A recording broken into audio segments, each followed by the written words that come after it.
നമസ്കാരം. ന്യൂസ് ചാനൽസിലേക്ക് സ്വാഗതം. ഞാൻ ഫിറോസ്. പ്രധാന വാർത്തകൾ. മുൻ മുഖ്യമന്ത്രിയുടെ ഗൺമാൻമാർ സമർപ്പിച്ച മുൻകൂർ ജാമ്യാപേക്ഷയിന്മേൽ കക്ഷികൾക്ക് ജാമ്യം നൽകിയത് നിരാശാജനകമായിട്ടുള്ള വിധിയായിപ്പോയെന്ന് അന്ന് മർദ്ദനമേറ്റ ഇന്നത്തെ MLA കൂടിയായ AD തോമസും യൂത്ത് കോൺഗ്രസ് സംസ്ഥാന സെക്രട്ടറി കൂടിയായ അജയ് ജുവൽ കുര്യാക്കോസും പറഞ്ഞു. മാധ്യമങ്ങളോട് പ്രതികരിക്കുകയായിരുന്നു. ആലപ്പുഴ നഗരഹൃദയത്തിലെ പ്രധാന ജംഗ്ഷനായ കോൺവെന്റ് സ്ക്വയർ ജംഗ്ഷനിൽ അപകടങ്ങൾ പതിവാകുന്നതിൽ പ്രദേശവാസികൾക്കും സ്ഥലത്തെ വ്യാപാരികൾക്കും ആശങ്കയേറുന്നു. ബുധനാഴ്ച പുലർച്ചെയും അപകടത്തിൽ 2 പേർക്ക് പരിക്കേറ്റിരുന്നു. അസംസ്കൃത വസ്തുവായ ഉരുക്കുൽപ്പന്നങ്ങളുടെ അനിയന്ത്രിത വില വർധനവ് നിയന്ത്രിക്കണമെന്ന ആവശ്യമടക്കം ഉന്നയിച്ച് Kerala iron fabrication and engineering unit association Alappuzha ജില്ലാ കമ്മിറ്റിയുടെ ആഭിമുഖ്യത്തിൽ പ്രതിഷേധ ധർണ സംഘടിപ്പിച്ചു. ആലപ്പുഴ കളക്ടറേറ്റ് പടിക്കലായിരുന്നു പ്രതിഷേധ ധർണ സംഘടിപ്പിച്ചത്. KSRTC പെൻഷനേഴ്സ് ഓർഗനൈസേഷൻ ജില്ലാ കമ്മിറ്റി ഓഫീസിന്റെ ഉദ്ഘാടനം ഓർഗനൈസേഷൻ സംസ്ഥാന പ്രസിഡന്റ് P. മുരളീധരൻ പിള്ള നിർവഹിച്ചു. വാർത്തകൾ വിശദമായി. മുൻ മുഖ്യമന്ത്രിയുടെ ഗൺമാൻമാർ സമർപ്പിച്ച മുൻകൂർ ജാമ്യാപേക്ഷയിന്മേൽ കക്ഷികൾക്ക് ജാമ്യം നൽകിയത് നിരാശാജനകമായിട്ടുള്ള വിധിയായിപ്പോയെന്ന് അന്ന് മർദ്ദനമേറ്റ ഇന്നത്തെ MLA കൂടിയായ AD തോമസും അജയ് ജുവൽ കുര്യാക്കോസും പറഞ്ഞു. മാധ്യമങ്ങളോട് പ്രതികരിക്കുകയായിരുന്നു ഇരുവരും. മുൻ മുഖ്യമന്ത്രിയുടെ ഗൺമാൻമാരിൽ നിന്നും യൂത്ത് കോൺഗ്രസ് പ്രവർത്തകരായിരുന്ന അജയ് ജുവൽ കുര്യാക്കോസിനും ഇപ്പോഴത്തെ MLA കൂടിയായ AD തോമസിനും മർദ്ദനമേറ്റതുമായി ബന്ധപ്പെട്ട കേസിൽ ഗൺമാൻമാർ നൽകിയ മുൻകൂർ ജാമ്യാപേക്ഷയിൽ അവർക്ക് അനുകൂലമായ വിധി വന്നത് തീർത്തും നിരാശാജനകമാണെന്ന് AD തോമസ് MLAയും അജയ് ജുവൽ കുര്യാക്കോസും പറഞ്ഞു. വിധി കേട്ടതിനു ശേഷം മാധ്യമപ്രവർത്തകരോട് സംസാരിക്കുകയായിരുന്നു ഇരുവരും. തീർത്തും നിരാശാജനകമായിട്ടുള്ള ഒരു വിധിയാണ് ഇന്നുണ്ടായിരിക്കുന്നത്.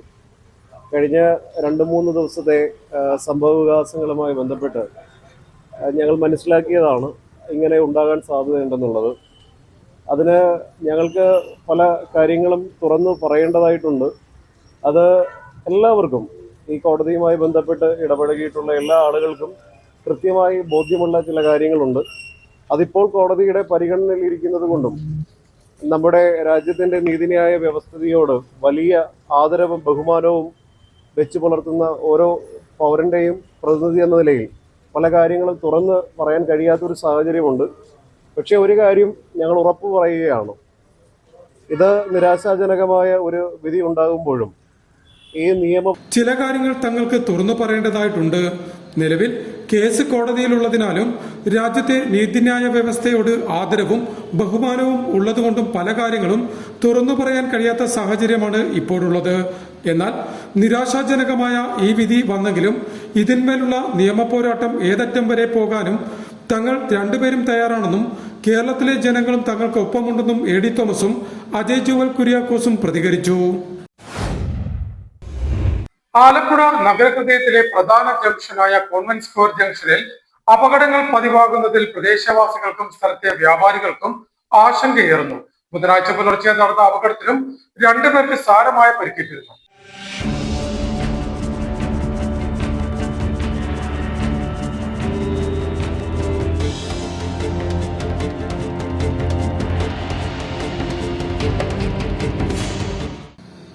രാവെന്നോ പകലെന്നോ വ്യത്യാസമില്ലാതെ ദിനംപ്രതി ചെറുതും വലുതുമായ ആയിരക്കണക്കിന് വാഹനങ്ങൾ വിവിധ ദിശകളിലേക്കായി തിരിയുന്ന നഗരത്തിലെ പ്രധാന ജംഗ്ഷനാണ് കോൺവെന്റ് സ്ക്വയർ ജംഗ്ഷൻ.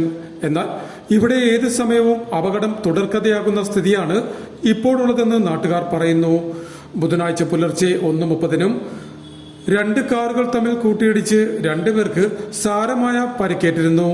കോഴിക്കോട് നിന്നും ഓച്ചിറ ഭാഗത്തേക്ക് പോയ ഇന്നോവ കാറും വഴിച്ചേരി ഭാഗത്തു നിന്നും ബീച്ച് ഭാഗത്തേക്ക് വന്ന കർണാടക രജിസ്ട്രേഷൻ മാരുതി കാറുമാണ് ജംഗ്ഷന്റെ നടുവിൽ വെച്ച് അപകടത്തിൽപ്പെട്ടത്.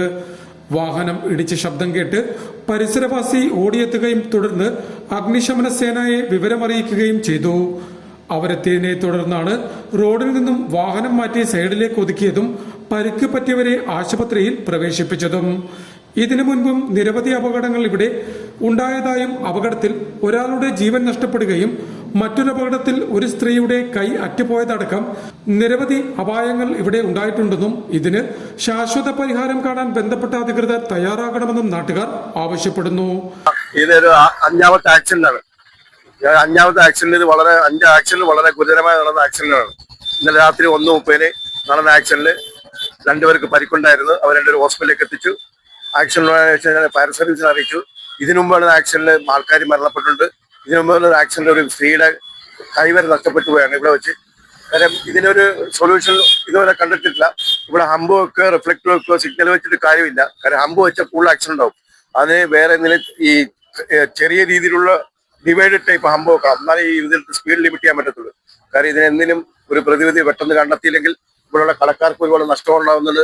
ഈവൺ എന്റെ കടക്ക് തന്നെ ഇടിച്ചിട്ട് 8 ലക്ഷം രൂപ നഷ്ടം എനിക്ക് വന്നിരിക്കുന്നത്. ഇന്നുവരെ എനിക്ക് പൈസ പോലും കിട്ടില്ല. അപ്പുറത്തെ പച്ചക്കറികളുടെ അവർക്ക് ഡാമേജ് ഉണ്ടായത്. കഴിഞ്ഞ ദിവസത്തെ അവിടെ കിട്ടിയിരുന്ന ആ റോട്ടറി ക്ലബിന്റെ സിഗ്നൽ വരെ വീണ്ടും ഇടിച്ച് പൊളിച്ചിരിക്കുകയാണ്. ജംഗ്ഷനിൽ കൂട്ടിമുട്ടുന്ന 4 റോഡുകളിലും ജംഗ്ഷന് മുൻപായി റിഫ്ലക്ടർ സ്റ്റഡുകൾ അടക്കം സ്ഥാപിക്കാൻ അധികൃതർ തയ്യാറാകണമെന്നും നാട്ടുകാർ ഒരേ സ്വരത്തിൽ ആവശ്യപ്പെടുന്നു. News star news, Alappuzha. അസംസ്കൃത വസ്തുവായ ഉരുക്കുൽപ്പന്നങ്ങളുടെ അനിയന്ത്രിത വിലവർദ്ധനവ് നിയന്ത്രിക്കണമെന്ന ആവശ്യമടക്കം ഉന്നയിച്ച് Kerala iron fabrication and engineering unit association Alappuzha ജില്ലാ കമ്മിറ്റിയുടെ ആഭിമുഖ്യത്തിൽ പ്രതിഷേധ ധർണ സംഘടിപ്പിച്ചു. ആലപ്പുഴ കളക്ടറേറ്റ് പടിക്കലായിരുന്നു ധർണ സംഘടിപ്പിച്ചത്. അസംസ്കൃത വസ്തുവായ ഉരുക്കുൽപ്പന്നങ്ങളുടെ അനിയന്ത്രിത വിലവർദ്ധനവ് നിയന്ത്രിക്കണമെന്നാവശ്യപ്പെട്ടും സിഡ്കോ വഴി ന്യായമായ വിലയിൽ ഉൽപ്പന്നങ്ങൾ ലഭ്യമാക്കണമെന്നാവശ്യപ്പെട്ടും പ്രതിഷേധ ധർണ സംഘടിപ്പിച്ചു.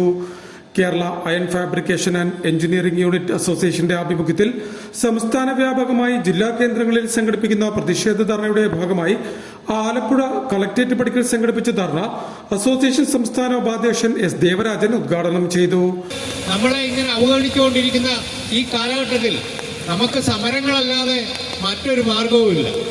അതിന്റെ അടിസ്ഥാനത്തിൽ നമ്മളൊരു സൂചനയായിട്ടാണ് ഇപ്പോൾ ഇവിടെ ഈ കളക്ടറേറ്റ് ധർണ നടത്തുന്നത്. ഇത് കണ്ട് നമ്മുടെ ആവശ്യങ്ങൾ അംഗീകരിച്ച് തന്നില്ലെങ്കിൽ തുടർന്ന് നമ്മൾ സെക്രട്ടേറിയറ്റ് ധർണ ഓഗസ്റ്റ് 5-ാം തീയതിയിലേക്ക് നടത്താനുള്ള ഒരു തീരുമാനത്തിൽ പോവുകയാണ്. വളരെ ആവശ്യങ്ങൾ നമ്മൾ ഗവൺമെന്റിന്റെ ഭാഗത്ത് ഉന്നയിച്ചു കഴിഞ്ഞു. ഈ അടുത്ത സമയത്ത് ഈ പുതിയ ഗവൺമെന്റിനും നമ്മൾ കൊടുത്തു. അസോസിയേഷൻ ആലപ്പുഴ ജില്ലാ പ്രസിഡന്റ് ജി പ്രകാശ് ധർണായോഗത്തിൽ അധ്യക്ഷത വഹിച്ചു. അസോസിയേഷൻ സംസ്ഥാന സമിതി അംഗം രതീഷ് ബാബു മുഖ്യപ്രഭാഷണം നടത്തി. ജില്ലാ സെക്രട്ടറി ജെ ജ്യോതി യോഗത്തിന് സ്വാഗതം പറഞ്ഞു. ജില്ലാ ഉപാധ്യക്ഷൻ കെ ഓമനക്കുട്ടൻ, ജില്ലാ ജോയിന്റ് സെക്രട്ടറിമാരായ ചിദംബരം, ഉണ്ണികൃഷ്ണൻ, ബ്ലോക്ക് സെക്രട്ടറിമാർ, ബ്ലോക്ക് പ്രസിഡന്റുമാർ എന്നിവർ പ്രതിഷേധ ധർണയിൽ സംബന്ധിച്ചു.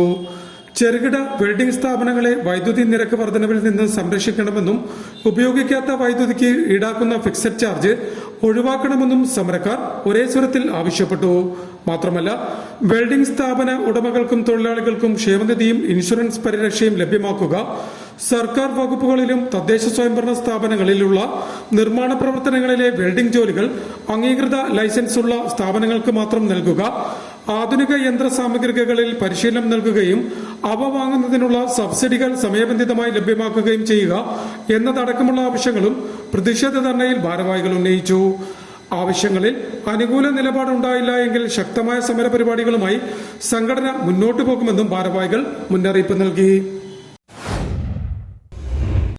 KSRTC പെൻഷനേഴ്സ് ഓർഗനൈസേഷൻ ജില്ലാ കമ്മിറ്റി ഓഫീസിന്റെ ഉദ്ഘാടനം ഓർഗനൈസേഷൻ